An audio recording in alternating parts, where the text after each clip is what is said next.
Hello students, good afternoon to all of you and welcome to your YouTube channel RBS महाविद्यालय मेजाखास। Students, आज हम बात करेंगे plant pathology, fundamentals of plant pathology के historical background के बारे में।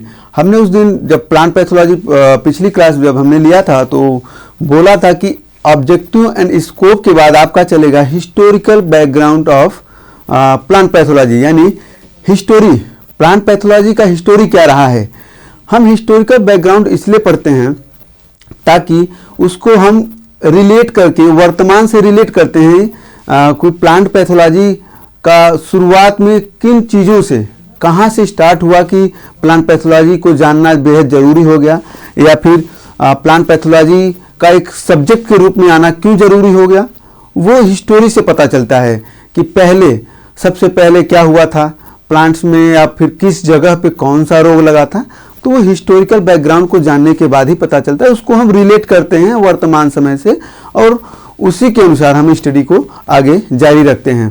तो आज जानेंगे historical background of plant pathology. ये सेकेंड सेमेस्टर का है स्टूडेंट्स। इस वीडियो को अच्छे से देखेंगे आप लोग, बहुत बेनिफिशियल है। तो हिस्टोरिकल बैकग्राउंड, एक मिनट,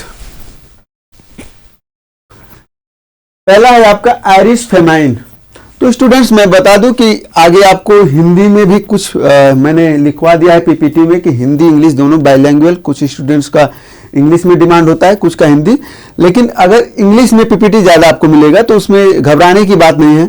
मैं सारा का सारा हिंदी में एक्सप्लेन करूँगा, तो हिंदी में सुनेंगे आप, इंग्लिश में सभी को आता होगा इंग्लिश पढ़ने, तो कोई दिक्कत की बात नहीं है। तो आयरिश फेमाइन की बात करें, ये आयरिश अकाल है, occur due to the late blight of potato. ये हुआ क्यों था? ये पोटैटो में लगा था लेट ब्लाइट ऑफ पोटैटो, एक फंगस है, उस फंगस का नाम क्या है? Phytophthora infestans. तो students, late blight of potato यानी आलू का पछेती झुलसा रोग जो आयरिश फेमाइन में लगा था। आयरिश फेमाइन आयरलैंड में है। ये ऐसा अकाल था जिसकी वजह से 10 से 15 लाख लोगों की बताया जाता है कि मृत्यु हो गई थी। और ये रोग है फंगस की वजह से लगा है जिसका नाम है फाइटोथोरा इन्फेस्टांस। मैंने उस दिन चर्चा किया था कि फाइटोथोरा इन्फेस्टांस क्या होता है। ये आलू में लगता है, उसके सिम्टम्स मैंने बता दिया था। अगर नहीं देखा है आपने तो पिछली क्लास को मेरा देखिए कि फाइटोथोरा इन्फेस्टांस का सिम्टम्स क्या है, पोटैटो के लीव्स में किस प्रकार का सिम्टम्स बनता है, स्टेम्स में किस प्रकार का सिम्टम्स बनता है, उसके बाद इस क्लास को देखिए। तो लेट ब्लाइट ऑफ पोटैटो, ये आयरिश फेमाइन जो कि आयरलैंड में है, जिसकी वजह से 10 से 15 लाख, कहीं कहीं बताया बुक में मिलता है कि 20 लाख लोगों की मृत्यु हो गई, अकाल पड़ गया, जिसको हम आयरिश अकाल के नाम से जानते हैं। और साथ ही साथ this is also called great famine. इसको ग्रेट फेमाइन के नाम से भी जाना जाता है।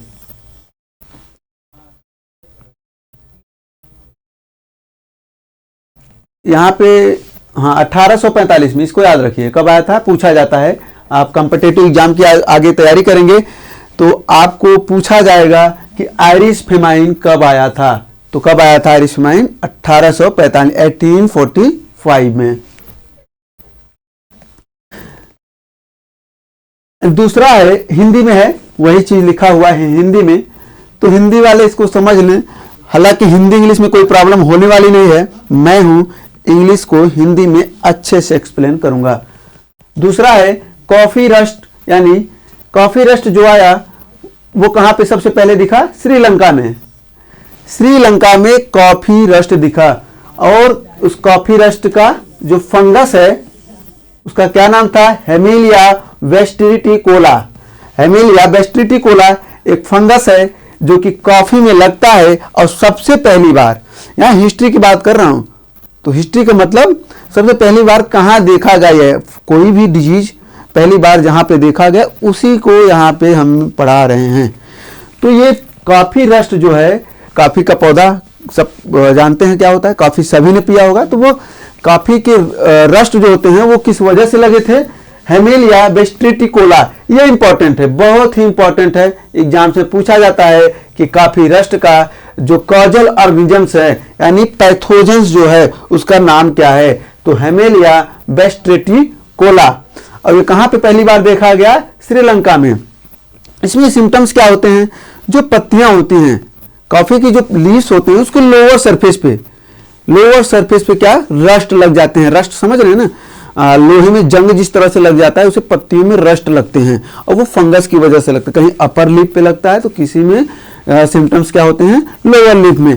तो इसमें लोअर लिप में लग जाता है, येलो ऑरेंज कलर का सिम्टम्स दिखाई पड़ता है, जिसकी वजह से फिर वो क्या करते हैं, फोटोसिंथेसिस की प्रक्रिया स्लो हो जाती है या बिल्कुल कम हो जाती है, नहीं के बराबर वो पौधा नष्ट हो जाता है। तो अल्टीमेटली हमारा प्रोडक्शन खत्म हो जाता है या नहीं होता है। तो ये लोअर सरफेस पे येलो ऑरेंज टाइप का पास्ट्यूल्स बनाते हैं, यानी ग्रेन्यूल्स रस्ट बनाते हैं, दाने दाने दाने टाइप का lower surface of the leaf. तो जो ये सिम्टम्स है जिसकी वजह से फोटोसिंथेसिस की प्रक्रिया अफेक्ट होती है और फूड मटेरियल पौधे नहीं बना पाते हैं और कॉफी का जो पौधा है उसका प्रोडक्शन नहीं दे पाता अच्छे से। इसको कंट्रोल कैसे करेंगे? तो कंट्रोल करने का एक तरीका है बोर्डियाक्स मिक्सचर। आगे आपको बताएंगे कि बोर्डियाक्स मिक्सचर क्या है। बोर्डियाक्स मिक्सचर एक फंजीसाइड है और किसने बनाया, आगे आपको पढ़ाएंगे, चर्चा करेंगे कि बोर्डियाक्स मिक्सचर क्या है। और कॉपर ऑक्सीक्लोराइड ये फंजीसाइड हैं। फंगस को मारने वाली दवा को हम फंजीसाइड बोलते हैं। तो ये दोनों फंजीसाइड्स हैं। कौन कौन से? बोर्डियाक्स मिक्सचर एंड कॉपर ऑक्सीक्लोराइड। इन दोनों का यूज करते हैं हम किसको नष्ट करने के लिए? हेमेलिया वेस्ट्रिटिकोला को नष्ट करने के लिए। इसको कंट्रोल करने के लिए हम इस दोनों फंजीसाइड का उपयोग कर सकते हैं, या तो इसका करें या फिर इसका कर सकते हैं। अब नेक्स्ट है आपका downy mildew of grapes in France. तो हिंदी में उसको कॉफी रस्ट को पढ़ लीजिए कि यह विनाशकारी फंगल रोग है। फंगल मतलब कवक। यहाँ पत्तियों के निचली सतह पर नारंगी पीले रंग के पाउडर जैसे धब्बे बनाते हैं। Powdery substances present on the lower surface of the leaves. These are symptoms of the coffee rust. And हवा, बारिश और संक्रमित पौधों से यह फैलता है एक स्थान से दूसरे स्थान पर। इसके नियंत्रण के लिए बोर्डो मिक्सचर या कॉपर ऑक्सीक्लोराइड का प्रयोग करते हैं। अब है नेक्स्ट आपका है downy mildew of grapes. Grapes जानते हैं अंगूर होता है, तो अंगूर में क्या लगता है? Downy mildew of grapes. एक होता है पाउडरी मिल्ड्यू, एक होता है डाउनी मिल्ड्यू। तो डाउनी मिल्ड्यू से नाम से ही पता चलता है कि डाउनी मतलब लोअर सरफेस। ये भी क्या होता है? पाउडर लाइक सब्सटेंसेस जो है लीव्स पे यानी ग्रेप्स यानी अंगूर की पत्तियों पे धब्बा बना लेता है, पास्चुल बना लेता है, स्पॉट्स बना लेता है, धब्बा बना लेता है ग्रेप्स यानी अंगूर की निचली सतह के पत्तियों पर। उसको बोलते हैं डाउनी मिल्ड्यू। और पहली बार ये फ्रांस में देखा गया था। और इसका जो कॉजल ऑर्गेनिजम्स हैं, ये काज्ड बाई मतलब क्या समझ रहे हैं? काज्ड बाई का मतलब ये है किसके द्वारा ये रोग लगता है। इस रोग जनक का नाम पूछता है तो आप लिखेंगे प्लाज्मोपोरा विटिकोला। इसको अच्छे से याद रखिए। मैं ये जो पढ़ा रहा हूं, आप आफ्टर द बीएससी यानी ग्रेजुएशन के बाद कॉम्पिटिटिव एग्जाम्स में जाएंगे तो बहुत सारे एग्जाम्स में पूछता है। तो causal organisms of downy mildew of grapes, तो your answer will be Plasmopara viticola. Plasmopara viticola, इसको आप इंग्लिश में ही स्पेलिंग इसका याद रखें या नाम याद रखें। हिंदी में भी यही नाम होगा प्लाज्मोपोरा विटिकोला, इसका इंग्लिश दूसरा नाम नहीं, क्योंकि ये कोई इंडियन साइंटिस्ट नहीं है जो इसको नाम दिए हैं। कोई फ्रांस के हैं, कोई लैटिन वर्ड, कोई ग्रीक वर्ड है, तो जो नाम है उसी को हिंदी में भी ट्रांसलेट करके लिख सकते हैं। तो प्लाज्मोपोरा विटिकोला एक फंगस है जो कि डाउनी मिल्ड्यू ऑफ ग्रेप्स को कॉज करता है। डाउनी मिल्ड्यू ऑफ ग्रेप्स जिसकी वजह से लगता है उसी का नाम है, इस फंगस का नाम क्या है? प्लाज्मोपोरा विटिकोला। अब प्लाज्मोपोरा विटिकोला जब फ्रांस में किसने देखा? पीएमए मिलार्डेट। पीएमए मिलार्डेट साहब ने पहली बार देखा कि ऐसे पौधे जिनके ऊपर कॉपर या चूने से पुताई होता है। आप सड़कों के किनारे देखा होगा आपने, स्टेम्स पे वो लाल कलर एंड वाइट कलर से वो पूरा उसको पेंट कर देते हैं ना, फंगस से बचाता है, इंसेक्ट से बचाता है। तो बहुत सारे इंसेक्ट्स ऐसे हैं जो स्टेम्स के थ्रू वो लीव्स पे जाते हैं, तो उन सारी चीज़ों से वो बचाने का, प्रोटेक्ट करने का काम करता है। तो पीएमई मिलार्डे साहब ने देखा कि जो ऐसे पेंटेड हैं, पुताई हुई है कॉपर से या फिर लाइम चूना से, कॉपर सल्फेट से, तो उनमें ये रोग देखने को नहीं मिल रहा है, यानी डाउनी मिल्ड्यू टाइप का कोई रोग उसमें नहीं दिख रहा है, उसका प्रभाव उस पर नहीं पड़ रहा है। तो उसने एक कंपोजिशन बनाया, कॉपर सल्फेट का 5 पाउंड, लाइम यानी चूना, क्या है, चूना है, इसको 5 पाउंड लिया और वाटर लिया 50 गैलन्स, यानी इसका रेशियो अगर बनाएं तो इसका रेशियो होगा 5:5:50। क्या है, 5:5:50 क्या है, रेशियो है। ऐसे 5 लिखिए, 5, 5 एंड 50। ये क्या है, ये आपका जो है कॉपर सल्फेट है, ये भी क्या है, लाइम यानी चूना है, और 50 गैलन यानी वाटर है, पानी है। इनका कंपोजिशन यानी मिक्सचर यानी संगठन कर सकते हैं। इनको मिला करके ये बोर्डियाक्स मिक्सचर को तैयार किया जाता है। और किसी भी क्रॉप में मेनली इसमें पहली बार यूज हुआ था, किसमें, डाउनी मिल्ड्यू ऑफ ग्रेप्स, इसके नियंत्रण के लिए। फ्रांस में जो अंगूर में डाउनी मिल्ड्यू लगा था, इसके नियंत्रण के लिए पहली बार पीएमए मिलार्डे साहब ने इसको डिस्कवर किया था। P M A Millardet discover the Bordeaux mixture in 1885। कहीं पे आपको दिखेगा 1882, लेकिन ये सही है 1885, for the control of downy mildew of grapes. इस डाउनी मिल्ड्यू को कंट्रोल करने के लिए इस बोर्डियाक्स मिक्सचर का किसने डिस्कवर किया, किसने कंपोजिशन बनाया, पीएमए मिलार्डे साहब ने। ये बोटैनिस्ट थे, ठीक है, वनस्पति शास्त्री थे। अब बंगाल फेमाइन, फेमाइन से समझते हैं आप, फेमाइन होता है अकाल। तो जिस तरह से आयरिश फेमाइन आया था, उसी तरह से बंगाल फेमाइन भी अपने इंडिया में आया था, जो आज पश्चिम बंगाल है, उसको बांग्लादेश में हिस्सा उसका चला गया है। तो पश्चिम बंगाल का जो हिस्सा है वो बंगाल फेमाइन, उसमें पूरा बंगाल था, तो बंगाल फेमाइन आया था 1943 में। ये क्या है, ये भी धान में लगा था, धान में एक रोग लगा था फंगस के द्वारा, और जिसकी वजह से बहुत सारे लोग, लगभग बोला जाता है कि 3 मिलियन लोग, 30 लाख लोग या उससे ज़्यादा लोगों की मृत्यु हो गई थी। और सिर्फ यही वजह नहीं था कि फेमाइन आया था, अकाल पड़ा था इस रोग की वजह से, ये तो था ही, जिसकी वजह से वहाँ पे चावल की कमी हुई, प्रोडक्शन कम हुआ।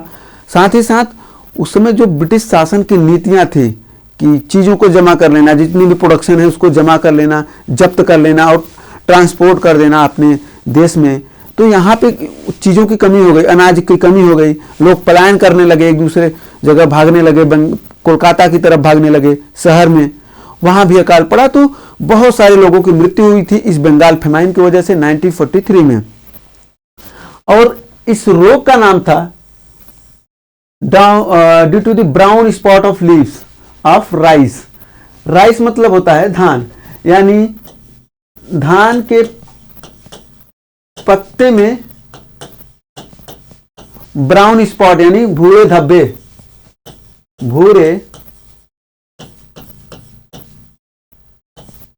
धब्बे, ये धान के पौधे में जो भूरा धब्बा है वो फंगस की वजह से था। और जब वो फंगस अटैक करता है तो वहाँ के जो क्लोरोफिलस पार्ट्स होते हैं वो सारा उस फंगस खा लेता है, जिसकी वजह से अगर क्लोरोफिलस पार्ट नहीं रहेगा लीव्स में तो फोटोसिंथेसिस कभी नहीं कर पाएगा। आप सभी जानते हैं कि क्लोरोफिल बहुत ही इंपॉर्टेंट सब्सटेंसेस हैं हमारे प्लांट्स में, जिसकी मदद से वो सोलर रेडिएशन से, सूर्य के प्रकाश से, लाइट से, साथ ही साथ बल्ब की लाइट, कोई भी लाइट हो, वो लाइट को कैप्चर करके क्लोरोफिल की मदद से भोजन बनाते हैं। तो वो जब क्लोरोफिल नहीं रह जाएगा, नष्ट हो जाएगा, तो वो फोटोसिंथेसिस की प्रक्रिया कंप्लीट नहीं कर पाएंगे और भोजन नहीं बना पाएंगे। जब भोजन पौधे नहीं बना पाएंगे तो प्रोडक्शन भी नहीं दे पाएंगे, जिसकी वजह से पूरे बंगाल में धान का पौधा नष्ट हो गया। उस समय पहली बार देखा गया ये रोग बंगाल में। ऐसा नहीं था कि इसके पहले कभी नहीं था, ये रोग था, लोगों के संज्ञान में नहीं आया था। जब ये पूरे अकाल का रूप पकड़ा तो इसको लोगों ने नोटिस किया कि ये क्या है। तो उसको नाम पहले बंगाल फेमाइन के नाम से जाना जाता है, लेकिन पूछा जाता है एग्जाम्स में कि बंगाल फेमाइन किसकी वजह से लगा था। बहुत इजी क्वेश्चन है, तो कवक ऑप्शन में देगा, कवक, बैक्टीरिया, वायरस। तो आपका आंसर क्या होगा? कवक यानी फंगस। उस फंगस का नाम क्या है? तो उस फंगस का नाम इसमें दिया नहीं है क्या? हाँ, ये है हेलमिंथोस्पोरियम ओराइजी। हेलमिंथोस्पोरियम ओराइजी कॉजल ऑर्गेनिजम्स है, यानी जिसकी वजह से ये बंगाल फेमाइन में धान के पौधे में ब्राउन लीफ स्पॉट्स बने थे, धब्बे बने थे। पत्तियां होती ना, ऐसे पत्तियां होती हैं, इन पत्तियों में ब्राउन लीफ स्पॉट्स बन गए थे। और ये स्पॉट्स किसकी वजह से थे? इस हेलमिंथोस्पोरियम ओराइजी की वजह से था। ये कॉजल ऑर्गेनिजम्स हैं, ठीक है। अब आगे है थियोफ्रेस्टस। थियोफ्रेस्टस क्या है? थियोफ्रेस्टस एक फिलोसोफर थे, थियोफ्रेस्टस बोटेनिस्ट थे, और थियोफ्रेस्टस को फादर ऑफ बॉटनी बोला जाता है। उन्होंने 2 बुक लिखा है जिसका नाम है nature of plants, the nature of plants and reasons of vegetable growth. मतलब पौधों का नेचर क्या है, कैसा होता है, उस नेचर के बारे में उन्होंने बताया है अपने बुक में। और रीजन ऑफ वेजिटेबल ग्रोथ, सब्जियों के ग्रोथ होने का रीजन क्या है, कारण क्या है, इस चीज को किसने बताया है अपनी बुक में? थियोफ्रेस्टस साहब ने। और थियोफ्रेस्टस साहब को फादर ऑफ बॉटनी बोला जाता है, यानी बॉटनी के पापा हैं, पिता हैं थियोफ्रेस्टस, फादर ऑफ बॉटनी। ये बहुत ही इंपॉर्टेंट टॉपिक है आज का, historical background of plant pathology. तो इसको बहुत ही इंपॉर्टेंट है, मोस्ट इंपॉर्टेंट है, जितने स्टार देना हो दे दीजिए, इसको अच्छे से पढ़ के जाना। Anton von Leeuwenhoek, Anton von Leeuwenhoek ji, इन्होंने डेवलप किया था फर्स्ट टाइम माइक्रोस्कोप। हमने बताया था शायद प्लांट सेल जब पढ़ा रहा था कि पहली बार पादप कोशिका की या कोशिका की खोज किसने की, सेल की खोज किसने की? रॉबर्ट हुक ने। लेकिन जब मैंने ये बताया कि लिविंग सेल का यानी जीवित कोशिका का पहली बार किसने खोजा, डिस्कवर किसने किया? तो एंटोन वॉन लीवेनहॉक ने किया, और अपने द्वारा बनाए गए माइक्रोस्कोप में, ठीक है, ये डेवलप किए थे क्या? माइक्रोस्कोप। अब पीए माइकेली साहब, इनको फादर ऑफ माइकोलॉजी बोला जाता है। इसको हाईलाइट करना चाहिए, मैं जिसको कर दे रहा हूं याद रखिए, हाईलाइटेड कर रहा हूं उसको याद रखिए। फर्स्ट टाइम इन्होंने स्टडी किया फंजाई होना चाहिए यार, फंजाई एंड ये क्या लिखा है यार, सा होना चाहिए, SAW, सा फंगल स्पोर्स ऑन वाटर। अरे यार बहुत सारे मिस्टेक हैं, वाटरमेलन होना चाहिए यहाँ पे, वाटरमेलन क्या है ये? तो ये वाटरमेलन है। वाटरमेलन मीन्स क्या होता है? तरबूज, तरबूज। तो पहली बात पीए माइकेली साहब ने स्टडी किया फंजाई का, और उसने देखा एक फंगल स्पोर, स्पोर समझ रहे हैं, बीजाणु, फंगस के जो बीजाणु होते हैं, फंगल स्पोर्स बोलते हैं उसको। और किसमें देखा? वाटरमेलन में देखा। किसमें? वाटरमेलन में, ठीक है। और इसलिए इन्हें बोला जाता है फादर ऑफ माइकोलॉजी। माइकोलॉजी मतलब क्या होता है?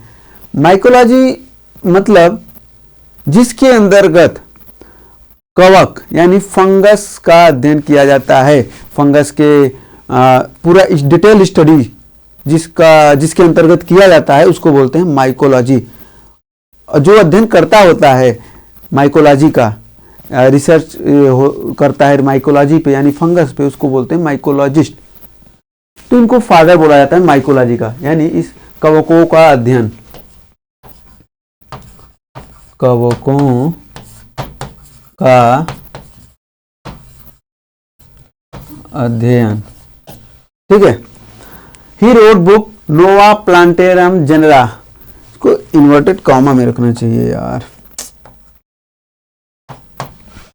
नोवा प्लांटेरम जेनेरा, ये इनके बुक का नाम है, मोस्ट इंपॉर्टेंट है, इसको आप याद रखिए कि पी माइकेली साहब का ये बुक है, जिस बुक का नाम है नोवा प्लांटेरम जेनेरा। ये एग्जाम्स में, कॉम्पिटिटिव एग्जाम्स में पूछा जाता है, तो स्टूडेंट्स इसको ध्यान से याद रखिए कि नोवा प्लांटेरम जेनेरा एक बुक है जो किसने लिखा था, पी माइकेली साहब ने लिखा था, और इन्होंने पहली बार वाटरमेलन पे फंगस रोग लगा था उसका अध्ययन किया और उसकी स्पोर्स को देखा, डिटेल्ड स्टडी किया, इसीलिए इनको बोला जाता है फादर ऑफ माइकोलॉजी, यानी कवक विज्ञान के पिता। कार्ल लिनियस आपको सभी जानते होंगे, ये इन्होंने क्या काम किया था, binomial system of nomenclature, in 10th edition of famous book Systema Naturae, ये बुक था इनका, इसको याद रखिए। सिस्टमा नेचुरी जो बुक है, इस बुक को किसने लिखा था, कार्ल लिनियस साहब ने लिखा था, और इसने एक इंपॉर्टेंट, मोस्ट इंपॉर्टेंट जो टर्म्स है या फिर सिस्टम है दिया था, वो है बाइनोमियल सिस्टम। अब बाइनोमियल सिस्टम क्या है, जैसे होमोसेपियंस, होमो क्या है, होमो क्या है आप सभी जानते होंगे कि जीनस और स्पीसीज, दो चीजों से मिलकर किसी भी जीव का नॉमेनक्लेचर होता है। द्विनाम पद्धति, हिंदी में आप लोगों ने पढ़ा होगा, द्विनाम पद्धति, यानी एक जीनस होता है पहला नाम, बाद का जो होता है स्पीसीज होता है। जैसे होमोसेपियंस, सभी मानव होमोसेपियंस हैं, तो होमो क्या है, जीनस है, सेपियंस क्या है, स्पीसीज है। अभी मैंने बताया कि लेट ब्लाइट ऑफ पोटैटो का जो कॉजल ऑर्गेनिजम्स हैं क्या है, फाइटोथोरा, इन्फेस्टांस, तो फाइटोथोरा जो है वो जीनस है और इन्फेस्टांस क्या है, स्पीसीज है। अभी मैंने बताया कि brown leaf spot of rice Bengal famine में जो लगा था, हेलमिंथोस्पोरियम ओराइजी, तो हेलमिंथोस्पोरियम जीनस है, ओराइजी क्या है, स्पीसीज है। तो वो द्विनाम पद्धति यही है, द्विनाम पद्धति यही है। कितना बढ़िया क्लासिफिकेशन कार्ल लिनियस साहब ने दिया था, जिसको आज हम सभी पढ़ते हैं और पढ़ने में, याद करने में, चीजों को समझने में आसानी होती है। जब क्लासिफिकेशन पढ़ते हैं ना, किंगडम क्या है, फाइलम क्या है, क्लास क्या है, ऑर्डर क्या है, फैमिली क्या है, जीनस क्या है, स्पीसीज क्या है, द्विनाम पद्धति वही है। तो कोई भी जीव है, कोई भी ऑर्गेनिजम्स हैं, वो जीनस एंड स्पीसीज में बटा होता है, द्विनाम पद्धति में ही उसका वर्गीकरण किया गया है, नाम दिया गया है। ठीक है। अभी कॉफी रस्ट, हेमेलिया, हेमेलिया करके था, अब बोट्रेटिस क्या था,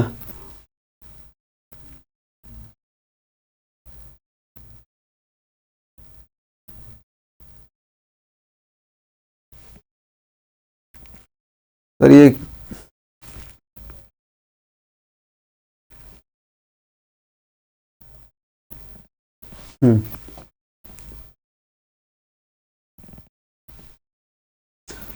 क्या हो गया यार,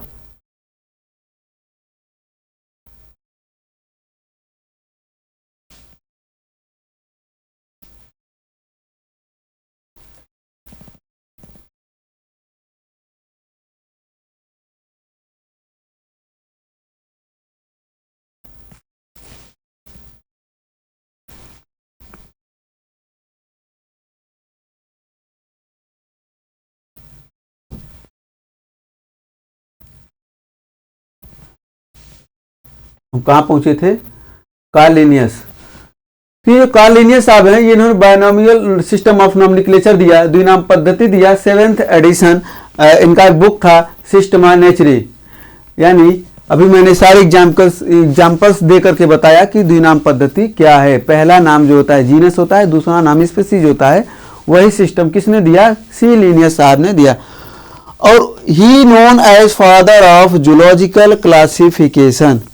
अभी वो जो क्लासिफिकेशन मैंने बताया, किंगडम, फाइलम, हाँ, class, division, sub division, family, genus, species, क्या है? क्लासिफिकेशन है।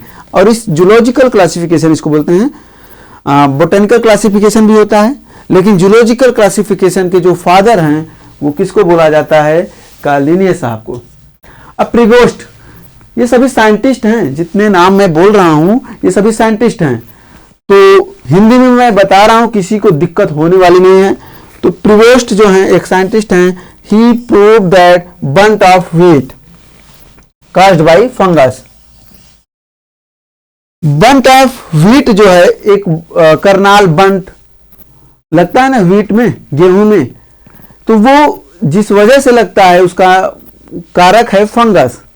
और वो फंगस जो है पहली बार किसने देखा, किसने प्रूव किया कि जो बंट ऑफ व्हीट है, यानी जो गेहूं में बंट लगता है वो एक फंगस के द्वारा लगता है। पहली बार किसी ने प्रूव किया तो प्रीबोस्ट साहब हैं। कौन है? प्रीबोस्ट साहब हैं। और he used the copper sulphate to control bunt of wheat. ये किसकी वजह से लगता है? फंगस, यानी कवक की वजह से। ही used copper sulphate. Copper sulphate एक क्या है? फंजीसाइड है। अभी मैंने बोर्डियक्स मिक्सचर में इसको बताया composition.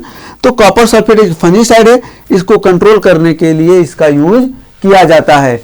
So credit for discovering of the life cycle of the Hunt fungus goes, ये कुछ गलत लिख आया है, ये हंट फंगस नहीं, बंट फंगस होना चाहिए। तो डिस्कवरी का श्रेय किस पे जाता है? बंट ऑफ व्हीट का किसको जाता है? प्रीबोस्ट साहब को। ये कुछ मिस्टेक्स टाइपिंग हो गया है।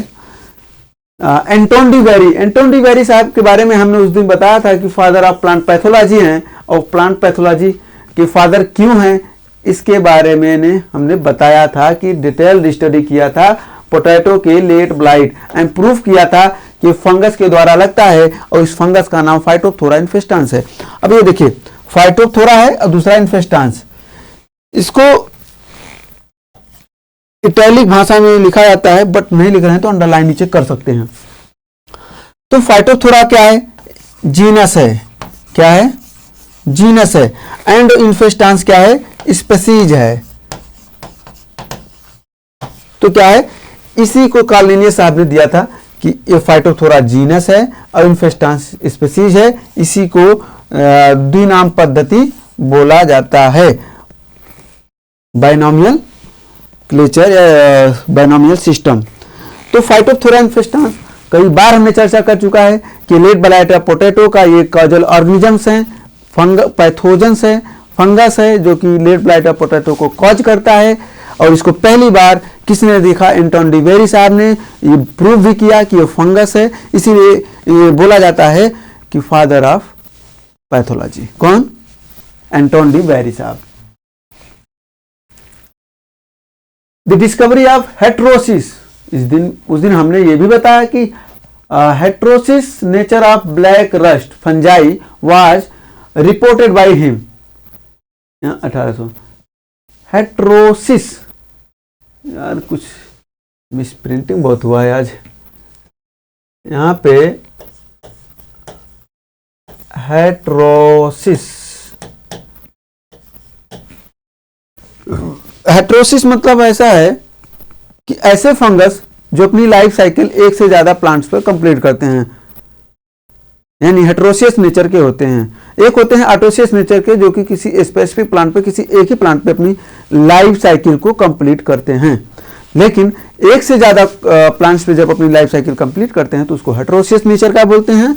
और पहली बार ये भी किसने बताया कि जो ब्लैक रस्ट लगता है, ब्लैक रस्ट व्हीट यानी गेहूं में देखा जाता है, और एक फंगस के द्वारा लगता है। एक बारबेरी प्लांट होता है उसका होस्ट प्लांट, और इस फंगस का एक बारबेरी प्लांट होता है, दूसरा व्हीट होता है। ये दो प्लांट पे अपना पूरी लाइफ साइकिल कंप्लीट करते हैं। इसके अलग अलग स्टेजेज होते हैं, 5 स्टेजेज होते हैं, 0 से 4 तक इसके स्टेजेज होते हैं। जब मैं पढ़ाऊंगा गेहूं के रोग, disease of the wheat plant, तब मैं बताऊंगा कि रस्ट ऑफ व्हीट क्या है, how many types of rust wheat, यानी कैसे कॉज करता है, इसका स्टेज क्या क्या है। ठीक है, अभी आप जान लीजिए कि ये हेटेरोसिस नेचर का है, ये भी केस ने बताया, एंटोन डिवेरी साहब ने बताया, ब्रेफेल्ड हैं, ब्रेफेल्ड साहब ने बताया, डेवलप किया methods of artificial culture of microbes, father of pure culture techniques.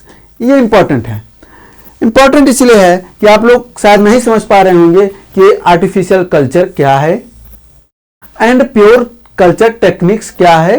ये जो फादर बोले जाते हैं प्योर कल्चर टेक्निक्स।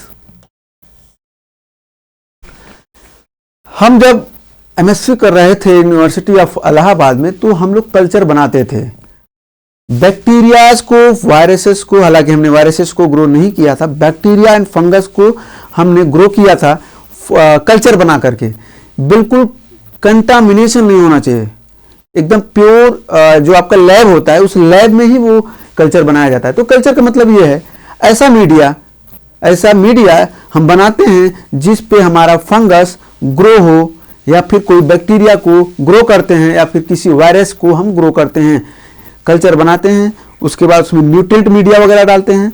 पोटैटो का हमने बनाया था, पोटैटो का जो बॉयल करके उसका जूस निकाल करके उसको क्रश करके उस पर कल्चर मीडिया डाला हमने, उसको न्यूट्रिएंट मीडिया डाला, न्यूट्रिएंट, ताकि वो जो हम उस पर इनोकुलेंट कर रहे हैं, इनोकुलम हम जो उस पर डाल रहे हैं, स्पोर्स डाल रहे हैं बैक्टीरिया वायरसेस या फंगस के, वो उसी कल्चर मीडिया से भोजन ग्रहण करता है और फिर वो भोजन ग्रहण करके वो ग्रोथ करता है, डेवलपमेंट करता है, अपना बढ़ता है। 1 से 4, 4 से 8, 10 बहुत सारे स्पोर्स उसमें रेडी हो जाते हैं। फिर हम उसको स्टडी के लिए ले जाते हैं।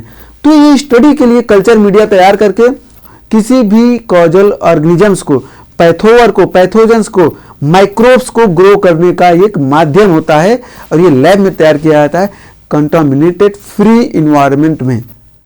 ठीक है, तो कल्चर मीडिया वही है। तो कल्चर मीडिया, और इसको प्योर कल्चर टेक्निक्स किसने दिया? ब्रेफेल्ड साहब ने। एंड रॉबर्ट कोच, इनको बोला जाता है father of microbial techniques of bacteriology. तो बैक्टीरियोलॉजी के जो टेक्निक्स के फादर कौन है? Robert Koch. इन्होंने एक कॉन्सेप्ट दिया था कोच पास्ट्यूल्स, आगे लिखा होगा। He discovered the first bacterial aetiology of anthrax disease. Anthrax एक डिजीज होता है जो बैक्टीरिया के द्वारा लगता है, और इस बैक्टीरिया की इटियोलॉजी यानी किस तरह से ये इसका रोग का डेवलपमेंट हो रहा है, किस तरह से वो पेनिट्रेट कर रहा है, किस तरह से वो रोग को प्रदर्शित कर रहा है, सारे सिस्टम को किसने स्टडी किया? कोच साहब ने, रॉबर्ट कोच साहब। उन्होंने एक कोच पास्ट्यूल थियरी दिया था for the proving that the particular organisms caused a particular disease. इन्होंने ये बताया कि कोई भी रोग, कोई भी डिजीज, कोई भी पौधे में लग रहा है तो पार्टिकुलर कोई पैथोजन ही होता है, कोई उसका कारक ही होता है, और किसी पार्टिकुलर प्लांट पे ही वो कॉज करता है। तो उसी को उन्होंने बताया कि particular organisms cause a particular disease. कोई भी पैथोजेंस है या माइक्रो ऑर्गेनिजम्स है, वो एक विशेष रोग को प्रदर्शित करता है, विशेष रोग को क्या कहते हैं, प्रदर्शित करता है या फिर कॉज करता है। जैसे लेट ब्लाइट, जो फाइटोप्थोरा इन्फेस्टेंस क्या है, लेट ब्लाइट को कॉज करता है। ठीक है, कॉफी रस्ट का जो हेमेलिया है वो कॉफी रस्ट को कॉज करेगा। ब्राउन लीफ स्पॉट जो है धान में लगता है, हेलमेंथोस्पोरियम ओराइजी, ये ब्राउन लीफ को ही शो करेगा, ब्राउन लीफ वाला ही क्या कहते हैं रोग को प्रदर्शित करेगा, दूसरा कोई नहीं। तो ये पार्टिकुलर ऑर्गेनिजम्स शो या कॉज द पार्टिकुलर डिजीजेज, ये किसने बताया? कोच साहब ने बताया, रॉबर्ट कोच ने।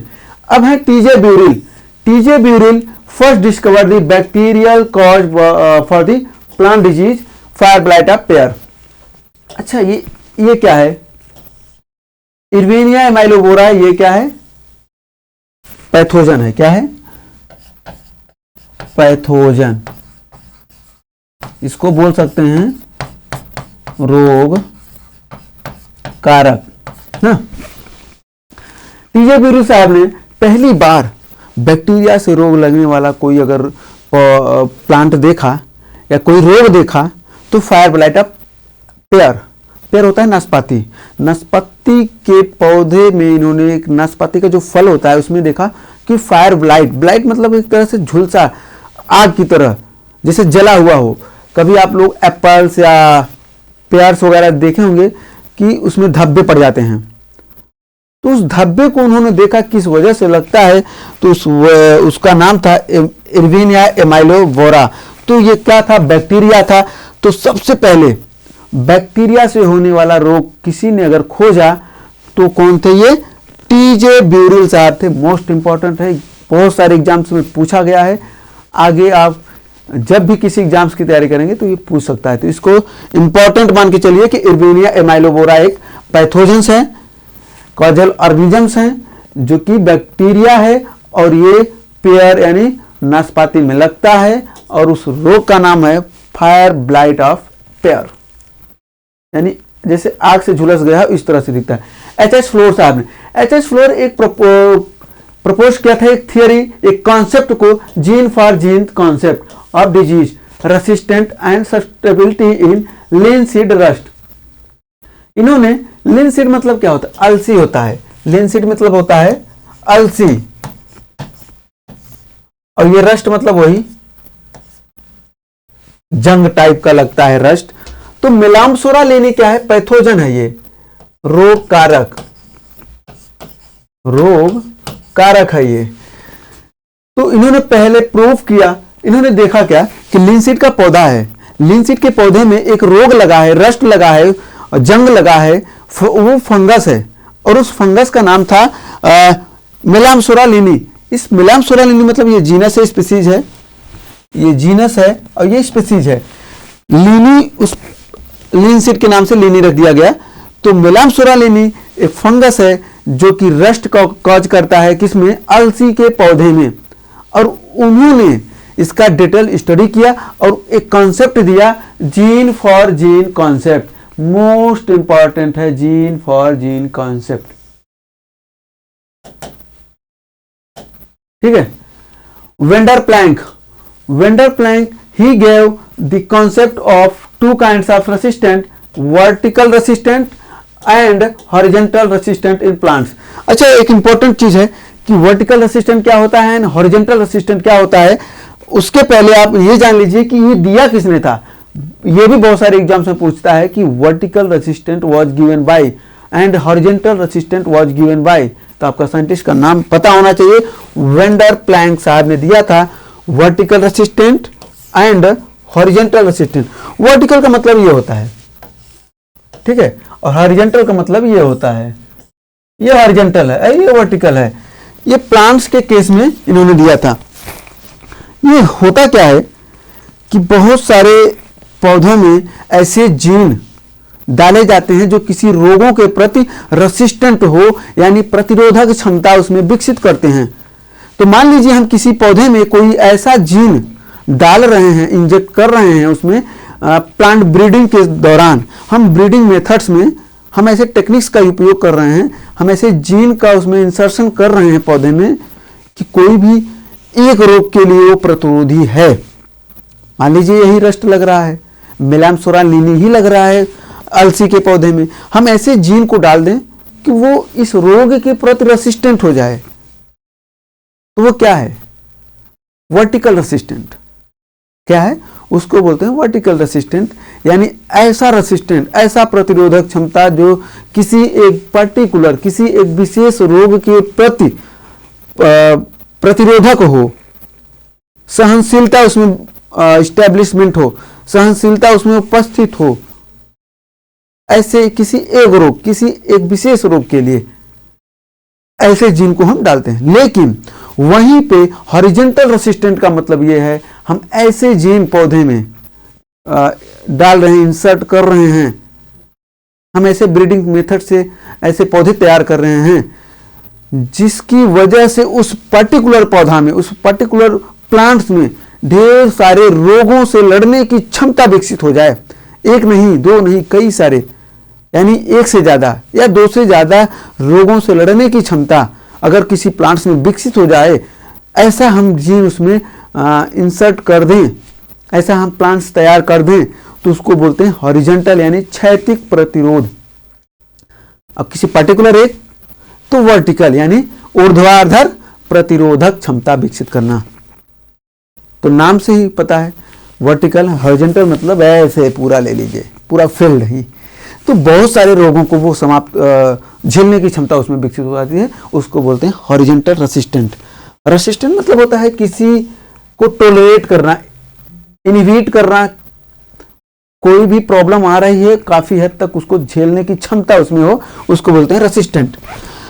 ही is known as father of epidemiology, ये एपिडेमोलॉजी के फादर हैं, इसको याद रखिए। पूछता है कि who is the father of, यानी एपिडेमोलॉजी के पिता कौन है, तो यही है वेंडर प्लैंक साहब। लेकिन ये तो कम पूछता है, लेकिन ये ज्यादा पूछता है vertical resistant and horizontal resistant किसने दिया था।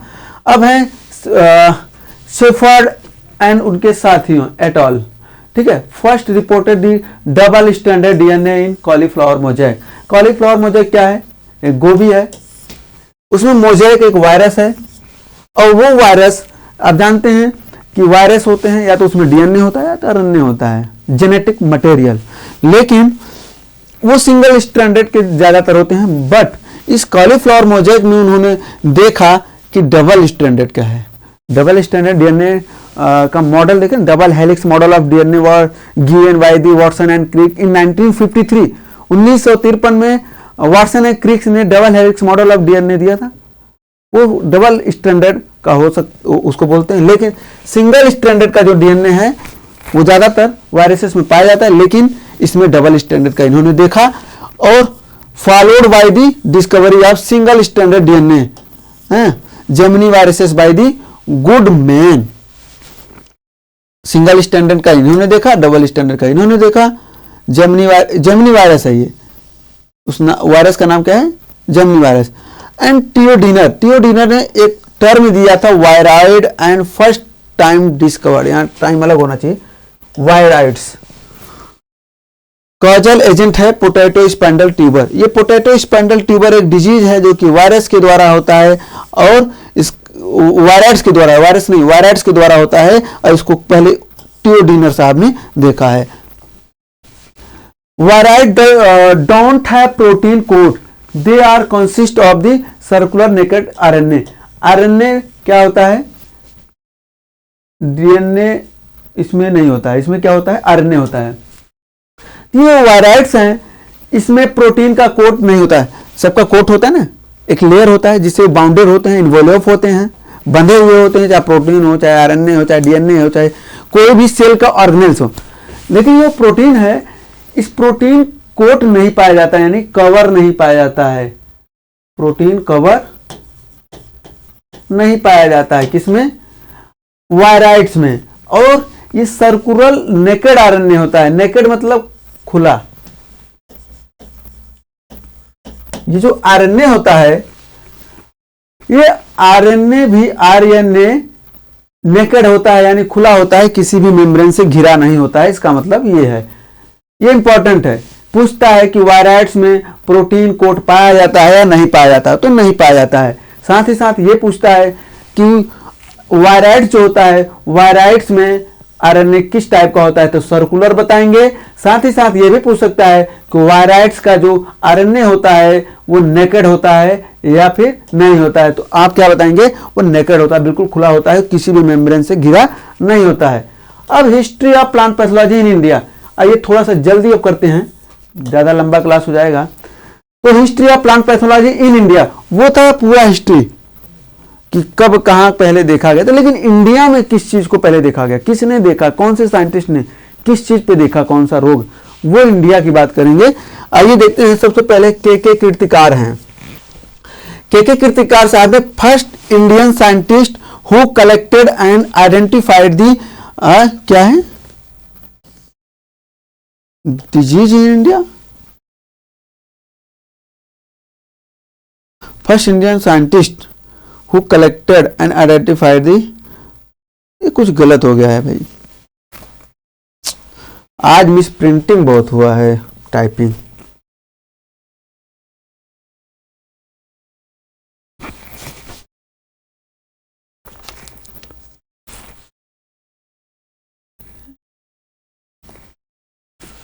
यहां पे identified the fungi in India.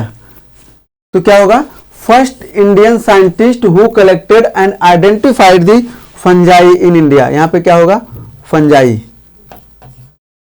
Fungi, इसको ऐसे लिखो, फंजाई इन इंडिया। ठीक है, यानी के कीर्तिकार साहब ने ऐसे पहले भारतीय साइंटिस्ट थे, ऐसे पहले इंडियन साइंटिस्ट थे, यानी वैज्ञानिक थे, जिन्होंने ये फंजाई को कलेक्ट किया। क्या किया, कलेक्ट किया और उसको आइडेंटिफाई किया, यानी उसकी पहचान की उसने। तो पूछा जाता है कि भारत में पहली बार किसने फंगस यानी कवक को कलेक्ट किया और उसको आइडेंटिफाई किया, पहचान किया कि ये फंगस ही है, ये कवक ही है। तो ये पहली बार किसने बताया, ये के आर कीर्तिकार साहब ने बताया कि ये फंजाई है यानी कवक है, इसकी पहचान किया इसने। ठीक है, अब आगे हैं ईजे बटलर साहब। मोस्ट इंपॉर्टेंट, जितना हो सके इनको स्टार दे दीजिए, मोस्ट इंपॉर्टेंट है। बहुत सारे एग्जाम्स में पूछा जाता है कि इंडिया में प्लांट पैथोलॉजी के फादर कौन है। वैसे पूछा जाए कि प्लांट पैथोलॉजी के फादर कौन है, सिर्फ प्लांट पैथोलॉजी, उसमें इंडिया वगैरह नाम ना दें, तो आप बताएंगे Anton de Bary. But who is the father of Indian plant pathology, तो आप बताएंगे E J Butler. He is known as father of plant pathology in India, यानी भारतीय पादप रोग विज्ञान के पिता हैं। He is also known as father of mycology in India. India की बात कर रहा हूं, अगर इंडिया की बात ना करें तो पीए माइकेली साहब हैं, लेकिन इंडिया की बात करें कि इंडिया में माइकोलॉजी यानी कवक विज्ञान के पिता कौन है, ये माइकोलॉजी मतलब कवक विज्ञान। ठीक है, पूछे कि इंडिया में माइकोलॉजी के पिता कौन है, यानी भारत में माइकोलॉजी यानी कवक विज्ञान के पिता कौन है, पापा कौन है, तो बोला जाएगा किसको, ईजे बटलर साहब को। ये नाम याद रख लीजिए, ईजे बटलर। उन्होंने बुक लिखा है, बुक का नाम है fungi and diseases in plants. ठीक है, fungi and diseases in plants को याद रखिए, ये बुक है, बहुत सारे एग्जाम्स में कई बार पूछा गया है। इस बुक का नाम है fungi and diseases in plants. किसने लिखा है, ईजे बटलर साहब ने लिखा है। ठीक है, और माइकोलॉजी यानी कवक विज्ञान के पिता भी हैं, और साथ ही इंडिया में, और साथ ही प्लांट पैथोलॉजी के पिता हैं। अगर वैसे बात करें इंडिया में अगर नहीं पूछ रहा है तो कौन है, एंटोन डिबेरी है प्लांट पैथोलॉजी के पिता, और पीए माइकेली साहब क्या हैं, माइकोलॉजी के पिता हैं। लेकिन इन इंडिया की बात करें तो ईजी बटलर पैथोलॉजी के पिता हैं, साथ ही साथ माइकोलॉजी के भी फादर हैं। अब है doctor K C Mehta. K C Mehta भी एक इंपॉर्टेंट साइंटिस्ट हैं। He is known as father of wheat rust disease in India. Wheat में जो रस्ट लगता है, इसके पिता अगर इंडिया में बोला जाए तो डॉक्टर केसी मेहता साहब हैं। इंडिया में क्यों बोला जाता है, क्योंकि ये इंडिया में आकर के ये सब साइंटिस्ट यहाँ पे आकर रिसर्च किए, यहाँ पे आकर रोगों को खोजा, देखा, नाम दिया, तो ये इंडियन कल्चर में इनका नाम हो गया इंडियन साइंटिस्ट, क्योंकि ये इंडिया में काम किए थे। He studied the epidemiology of serious rust at Agra and discovered a disease cycle of wheat rust in India. Wheat rust जो डिजीज साइकिल है उसका, कि किस तरह से वो अपना होस्ट प्लांट में अटैक करता है और पूरी लाइफ साइकिल कैसे कैसे कंप्लीट करता है, कैसे बड़ा होता है, कैसे स्पोर्स बनाता है, वो पूरी लाइफ साइकिल किसने देखा है, इंडिया में किसने देखा, डॉक्टर केसी मेहता साहब ने। और सबसे इंपॉर्टेंट ये है कि इन्हें wheat rust disease in India का फादर बोला जाता है, ये याद रखिए आप लोग। अब विपिन मुंडकर साहब आते हैं, इन्होंने एक काम स्टार्ट किया, कॉटन में विल्ट लगता है, ठीक है, वर्टिकल रेसिस्टेंट के थ्रू। अभी मैंने बताया कि वर्टिकल रेसिस्टेंट क्या है, हॉरिजॉन्टल रेसिस्टेंट क्या है। जब किसी रोग को कंट्रोल करने के या उसमें किसी पौधे में एक रोग के प्रति सहनशीलता विकसित करना हो, किसी एक पार्टिकुलर या विशेष रोग के प्रति, तो उसको बोलते हैं वर्टिकल रेसिस्टेंट, ऊर्ध्वाधर प्रतिरोधक क्षमता विकसित करना। तो कॉटन में विल्ट लगता है, विल्ट एक डिजीज है जो कि फंगस के द्वारा लगता है, यानी कवक के द्वारा लगता है। तो इसको कंट्रोल करने का तरीका स्टार्ट किया किसने? बीबी मुंडकर साहब ने। किसमें? कॉटन में, यानी कपास में। कॉटन क्या है? कपास है, ठीक है। और किसके through? Vertical resistant, varietal resistant है ये, वेराइटल रेसिस्टेंट, यानी बहुत सारे प्रजातियों के द्वारा, अलग अलग प्रजातियों को ग्रो करके इन्होंने उसमें रेसिस्टेंटी पावर को देखा और डेवलप किया। तो वेराइटल रेसिस्टेंट है ये, ठीक है, प्रजातीय। He established Indian phytopathological society at IARI, यहाँ आई है, इंडियन एग्रीकल्चरल रिसर्च इंस्टीट्यूट, जो कि न्यू दिल्ली में है ना, with its journal Indian phytopathology. एक जर्नल है, एक जर्नल क्या है? एक पेपर पब्लिश होता है, उस पर जर्नल प्रकाशित होता है, मैगजीन्स प्रकाशित होते हैं, पत्रिका जिसको बोलते हैं, कुछ पेजेज के होते हैं, 30 पेज, 35 पेज, 40 पेजेज की। वो पत्रिका किसने पब्लिश, कहाँ से पब्लिश होती है? IAR, Indian agricultural research institute, एक रिसर्च इंस्टीट्यूट है। यहाँ पे आप पढ़ भी सकते हैं, MSc जाकर BSc जाकर कर भी सकते हैं। ये न्यू दिल्ली में है और वहीं से जर्नल पब्लिश किया इन्होंने, फाइटोपैथोलॉजी। और साथ ही साथ एक सोसाइटी स्टैब्लिश की, फाइटोपैथोलॉजिकल सोसाइटी। इसी IARI में फाइटोपैथोलॉजिकल सोसाइटी स्टैब्लिश किया किसने? बीबी मुंडकर साहब ने। और उस जर्नल के साथ क्या, उस पत्रिका का नाम है फाइटोपैथोलॉजी, ठीक है।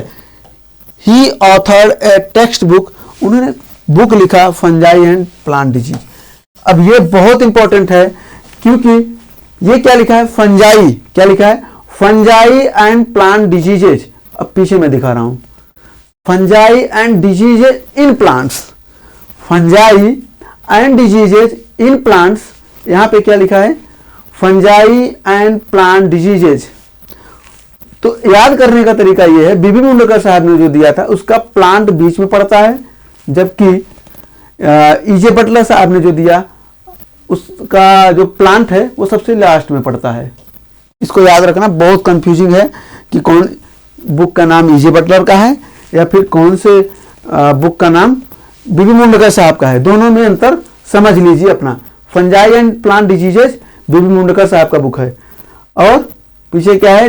Fungi and diseases in plants, यानी प्लांट्स बाद में आ रहा है, वो किसका है? EJ बटलर साहब का है, ठीक है।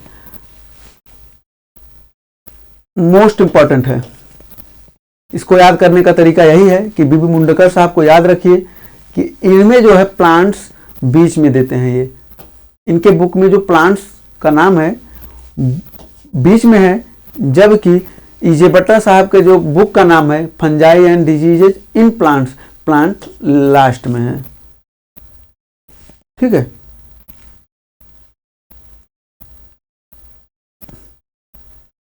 तो आपका खत्म हो गया आज। तो ये हिस्टोरिकल बैकग्राउंड था। आज हमने जाना कि हिस्टोरिकल बैकग्राउंड क्या होता है, यानी प्लांट पैथोलॉजी का हिस्टोरी क्या है, इतिहास क्या है, ऐतिहासिक पृष्ठभूमि क्या रही है, वो पूरे वर्ल्ड लेवल में और इंडिया के लेवल में, इंडिया के परिप्रेक्ष्य में, कि इंडिया में ऐसे कौन कौन से साइंटिस्ट हैं। तो EJ बटलर साहब का, KC मेहता साहब का हमने नाम दिया, और बीबी मुंडकर साहब का नाम हमने लिया। तो ये सब क्या हैं?